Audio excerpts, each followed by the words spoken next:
ने यूक्रेन पर चढ़ाई शुरू कर दी है। साथ ही रूस ने सभी देशों को ये चेतावनी भी दी है कि विश्व इस युद्ध से दूर रहे।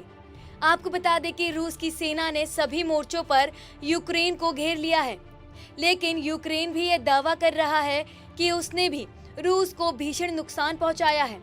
लेकिन आप यदि अभी भी नहीं समझ पा रहे हैं कि रूस और यूक्रेन में किस मुद्दे लेकर टकराव है, तो सबसे पहले ये जान लें कि कब शुरू हुआ था इन दोनों देशों के बीच के विवाद। रूस ने वर्ष 2014 में यूक्रेन का हिस्सा रहे क्रीमिया पर कब्जा कर लिया था।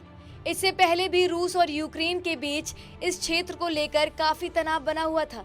ऐसा इसलिए क्योंकि सोवियत संघ ने इस क्रीमिया क्षेत्र को तोहफे के रूप में यूक्रेन को सौंपा था, जिसके बाद साल 2015 में फ्रांस और जर्मनी मध्यस्थता करते हुए रूस और यूक्रेन में शांति समझौता करवाया गया था। किंतु अब फिर वह टकराव खुलकर सामने आ गया है। यूक्रेन और रूस में समझौते के बाद यूक्रेन पश्चिमी देशों से अपने अंतर्राष्ट्रीय संबंध अच्छे बनाने में जुट गया, जो कि रूस को फूटी आंख न भाया। रूस नहीं चाहता था कि यूक्रेन के संबंध किसी भी पश्चिमी देश से अच्छे हों, साथ ही वह नाटो का सदस्य बने। रूस का साफ साफ कहना है, यदि यूक्रेन के नाटो देशों की तरफ से किसी भी प्रकार की मदद मिलती है तो उसका अंजाम सभी को भुगतना होगा। आपको बता दें, नाटो का सदस्य बनना इसलिए महत्वपूर्ण भूमिका निभाता है क्योंकि यदि कोई तीसरा देश सदस्य देश पर हमला करता है तो सभी नाटो देश एकजुट होकर सभी उसका मुकाबला करेंगे। यूक्रेन पर रूस की अकारण हमले पर नाटो महासचिव का बयान सामने आया है, जिसमें उन्होंने कहा है कि मैं यूक्रेन पर रूस की लापरवाह और अकारण हमले की कड़ी निंदा करता हूं, जो अनगिनत नागरिकों की जान जोखिम में डालता है। एक बार फिर हमारी बार बार चेतावनियों और कूटनीति में शामिल होने के अथक प्रयासों के बावजूद रूस ने एक संप्रभु और स्वतंत्र देश के खिलाफ आक्रमण का रास्ता चुना है।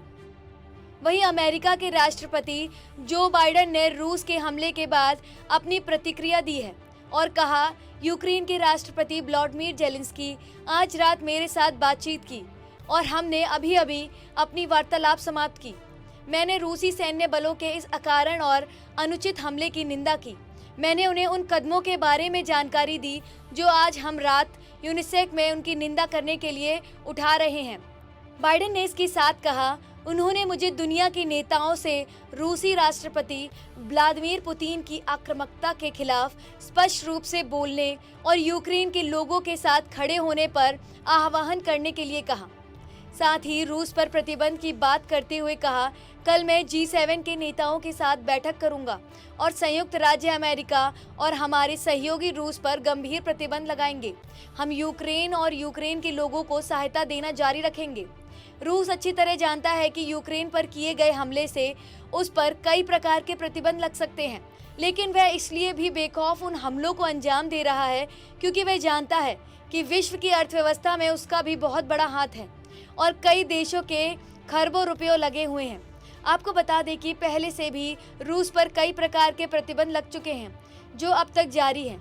इसलिए अब प्रतिबंधों की परवाह किए बिना यूक्रेन के खिलाफ अपने हमले जारी रखे हुए हैं।